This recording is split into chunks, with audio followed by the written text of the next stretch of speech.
आणि आमच्या इथले मुरदाड नेते, काहींना राग येईल पण मुरदाडच म्हणेन मी, कारण त्यांनासुद्धा याच रस्त्यातून प्रवास करायला लागूनसुद्धा त्यांनी अजिबातच त्याकडे लक्ष दिलेलं नाही. सरकारने जॉब अवेलेबल करणे हे खूप गरजेचं आहे. त्याशिवाय विद्यार्थ्यांचं घरच चालणार नाही अशा ठिकाणी. विद्यार्थी कितीही शिकत राहिला तर त्याचा काही उपयोग नाही. जॉबच अवेलेबल नसेल तर मग कसे घर चालवणार. आता जे आपण रंकाळ्यावर लाईट लावलेले ते बघितले, तसं म्हणजे मरीन ड्राईव्हसारखं तिथं काय नको आहे. तर मुख्यमंत्री माझी लाडकी बहीण योजना चालू झालेली आहे, पण त्याच्याप्रमाणे मुख्यमंत्री माझी लाडकी सुरक्षा बहिणी ही योजना म्हणजे आता ह्याच्यापेक्षा जास्त महत्त्वाची वाटते. कष्ट करायला द्या, त्यांना त्यांच्या कामाचं मोल द्या. असं आहे तर तुम्ही पैसे भुलावून ही निवडणुका डोळ्यासमोर ठेवून केलेली आहे, बाकी काय नाही आहे त्याला अर्थ. नमस्कार दर्शको, लाईव्ह मराठीमध्ये तुमचं सगळ्यांचं स्वागत आहे. सध्या राज्यात विधानसभेचं बिगुल वाजलं आहे. आता सध्या आचारसंहिता लागू झाल्या, त्यामुळे राज्यातील वातावरण थोडं तापल्याचं पाहायला मिळतं आहे. काही दिवसात पक्ष आपले जाहीरनामा डिक्लेअर करतील.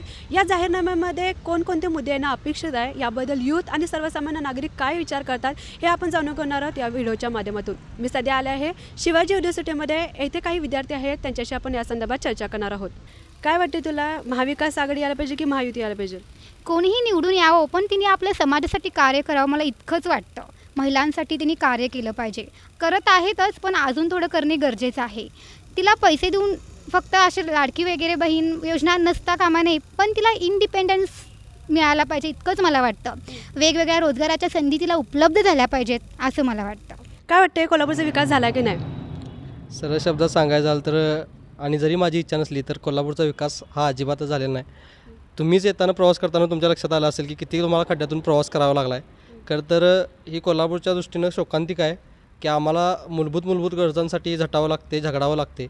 आणि आमच्या इथले मुरदाड नेते, काहींना राग येईल पण मुरदाडच म्हणेन मी, कारण त्यांनासुद्धा याच रस्त्यातून प्रवास करायला लागूनसुद्धा त्यांनी अजिबातच त्याकडे लक्ष दिलेलं नाही.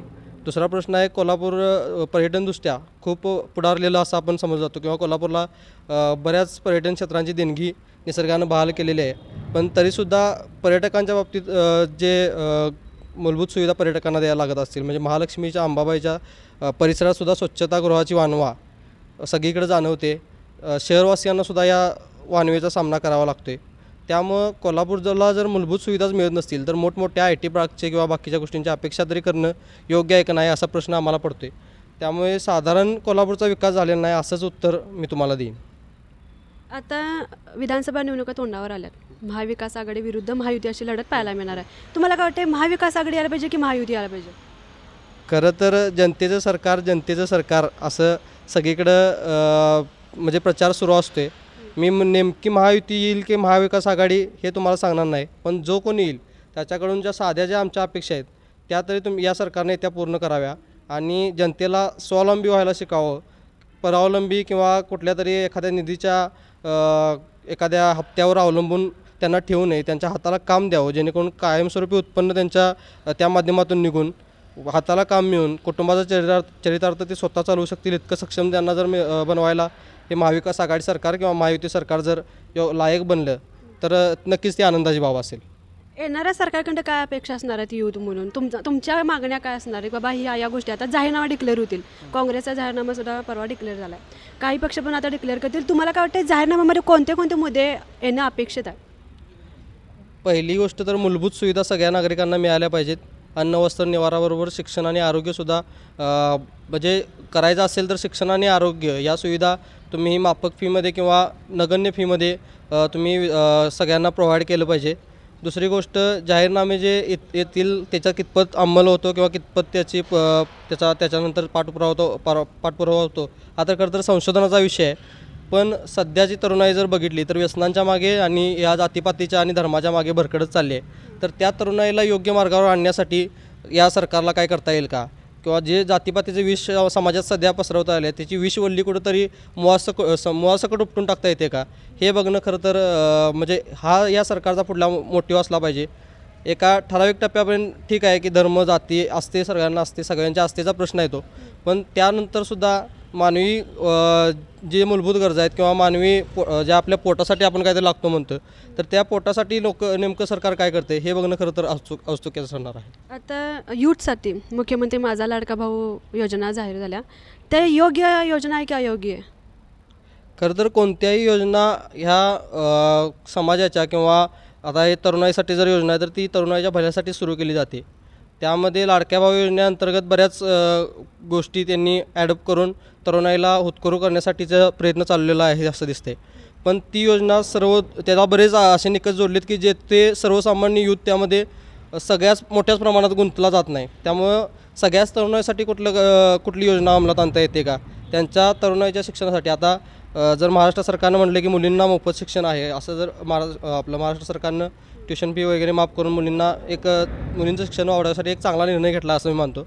त्याचबरोबर मुलांच्या शिक्षणासाठी काय करता येते का महाराष्ट्रानं बघितलं पाहिजे. आणि आरोग्य आणि खरोखर शिक्षण ह्या कमीत कमी खर्चामध्ये जितकं तुम्ही शिकवाल तितकाच हा समाज पुढं जाण्यासाठी, आणि जे शिक्षण मिळते ते शिक्षण अशा पद्धतीचं हवं की त्याचा दृष्टिकोन वैज्ञानिक असावा.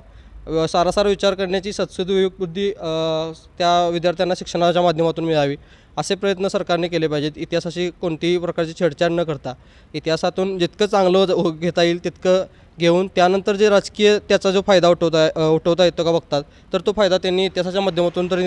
वाटते कोल्हापूरचा विकास झाला की नाही? कोल्हापूरचा विकास पाहायला गेलं तर काही दृष्टिकोनातून झाला आहे, काही दृष्टिकोनातून नाही झाला आहे.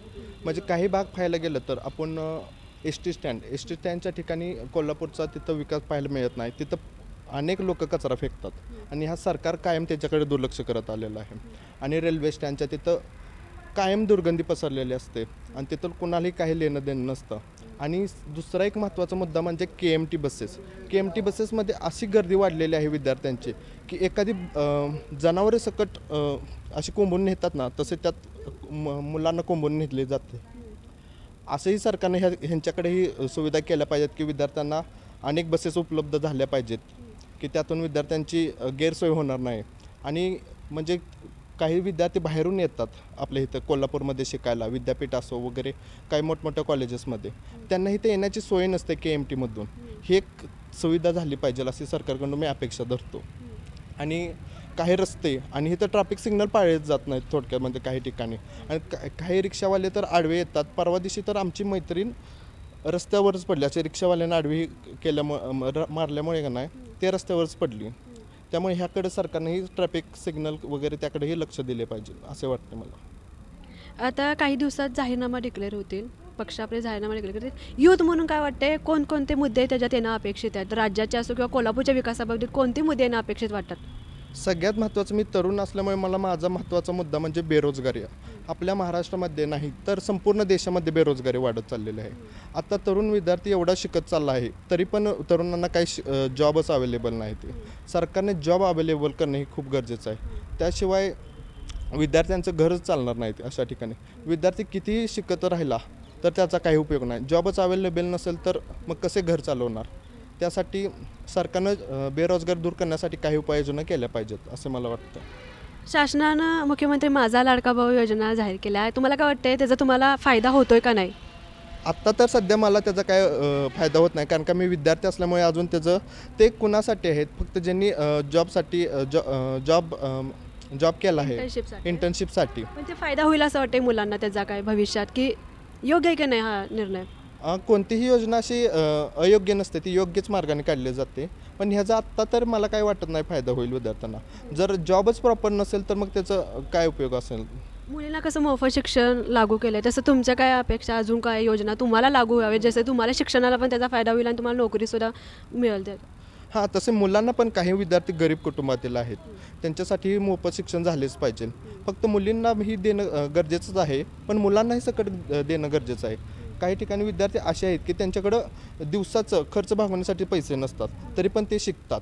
अशांसाठी सरकारने योजना काढल्या पाहिजेत. असे शिष्यवृत्त्या ती दिल्या जातात, पण डायरेक्ट त्यांना एक असं शिक्षणासाठी भरपूर प्रमाणात पैसे दिले पाहिजेत, तरच विद्यार्थी वर्ग पुढे जाईल, तरच आपल्या देशाचं नाव मोठं होईल.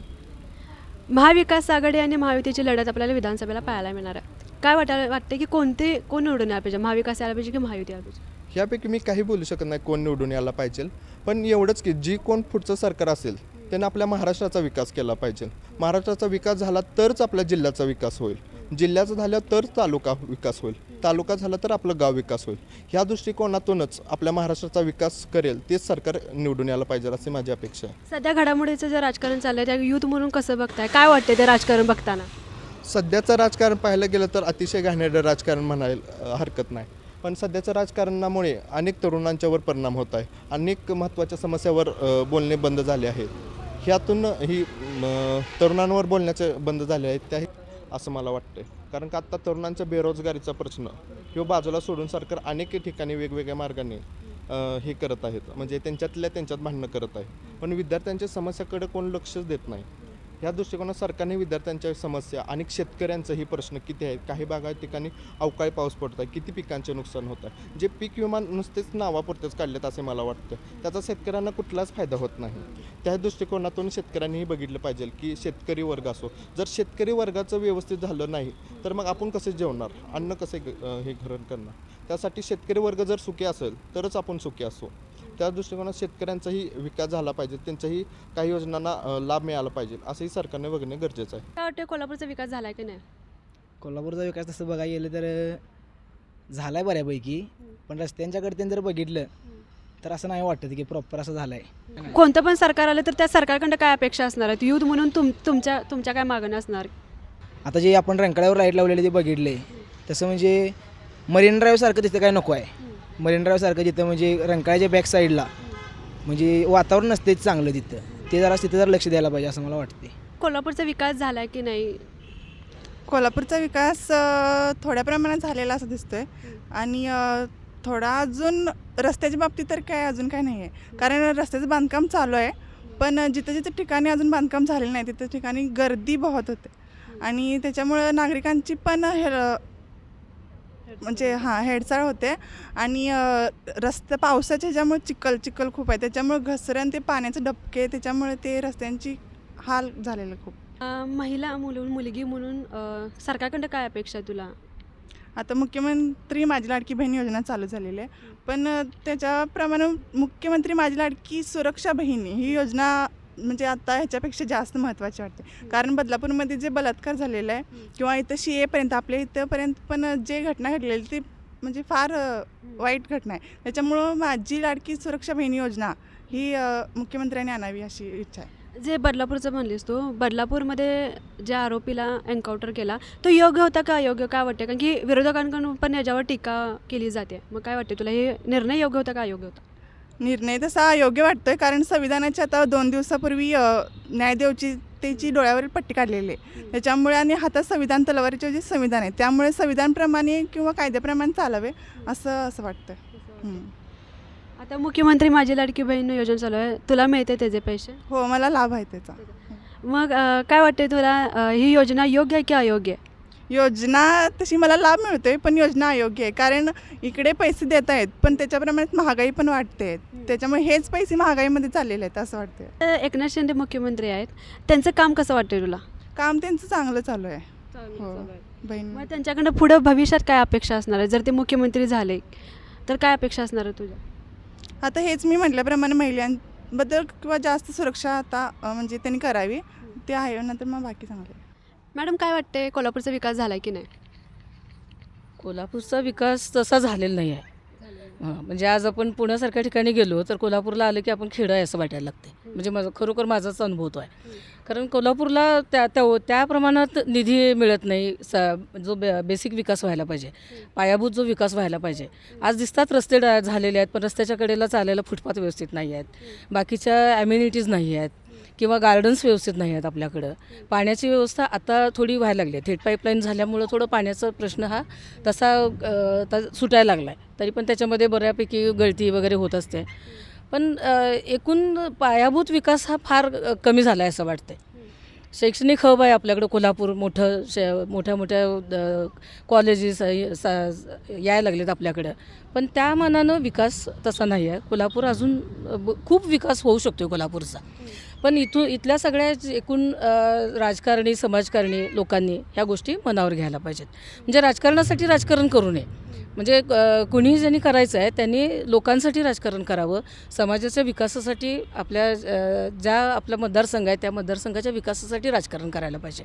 आज मी ज्या भागात राहते, मी आज गेली 18 वर्ष राहते. आज अगदी चांगल्या वस्तीमध्ये मी राहते. माझा स्वतःचा बंगलो आहे, पण माझ्या दारातला रस्ता अजून कच्चा आहे. म्हणजे आज शहरात राहूनसुद्धा माझ्या दारातला रस्ता एकदाही खडीकरण पण झालेलं नाही आहे माझ्या रस्त्याचं. माझ्या रस्त्यावरती मला आज माझ्या ड्रेनेजची पाईपलाईन टाकलेली नाही आहे, गॅसची पाईपलाईन टाकलेली नाही आहे. म्हणजे आज एक एकदा वाटायला लागतं आहे काय की आपण शहरामध्ये राहतो आहे कशासाठी, खेड्यामध्ये राहिलो असू तर खेड्यामध्ये आज निधी यायला लागला आहे आणि निधीतून विकास व्हायला लागला आहे. पण आज शहरातला तसा नाही होत, कानाकोपऱ्यामध्ये शहराचा विकास शहराचा पोचलेला नाही आहे. मग भावी मुख्यमंत्र्यांकडनं तुमच्या काय अपेक्षा असणार आहेत? हेच आहे की जनतेचा विकास व्हायला पाहिजे, शिक्षणाच्या सुविधा मिळायला पाहिजेत. महिलांना आज सुरक्षिततेचा मुद्दा फार महत्त्वाचा आहे. आज आपण बघितलं ना तर लहान लहान मुलींवरती अत्याचार चालू झालेत, व्हायला लागलेत. बलात्काराचं प्रमाण वाढले, बलात्कार करून मारून टाकायचं प्रमाण वाढलं आहे. म्हणजे आपण एका बाजूला बलात्काराला फाशी द्या म्हणतो, पण आज त्याचा ट्रेंड पुढे यायला लागला आहे की बलात्कारी करणारा जो माणूस आहे तो तिला जबाब द्यायला किंवा ती स्वतः काहीतरी बोलेल म्हणून तिला मारूनच टाकतो आहे. आज हे वाईट फार चाललं आहे. म्हणजे आज फाशी देऊन पण प्रश्न नाहीत सुटत. आज त्यांना कडक शासन व्हायला पाहिजे, त्यांना जगतानाच त्यांना पश्चाताप व्हायला पाहिजे. त्यांना स्वतः शिक्षा भोगत असतानाच अशा माणसांना त्याचा पश्चाताप व्हायला पाहिजे की मी चूक केली आहे. आणि ह्या खूप फास्ट ट्रॅक कोर्टामध्ये या केसेस चालायला पाहिजेत. आणि आज मी कुठलं तरी उदाहरण मी काल कुठंतरी ऐकलं का वाचलं मी की त्याच्यामध्ये पुण्यामध्येच की त्यानं काही वर्षापूर्वी त्यानं गँगरेप केलेला आहे आणि त्यानंच आता परवा आणि गँगरेप केला आहे. म्हणजे तो आरोपी तुम्ही सोडतायच कसं त्याला? आज तुम्ही नाहक खटल्यांमध्ये कितीतरी लोकांना तुम्ही जामीन न देता आज बंदी ह्याच्यामध्ये ह्याच्यामध्ये खतपत पडलेत लोक, आणि तुम्ही असल्या माणसांना तुम्ही उघड फिरायला कसं काय देताय हा प्रश्न आहे याच्यामध्ये.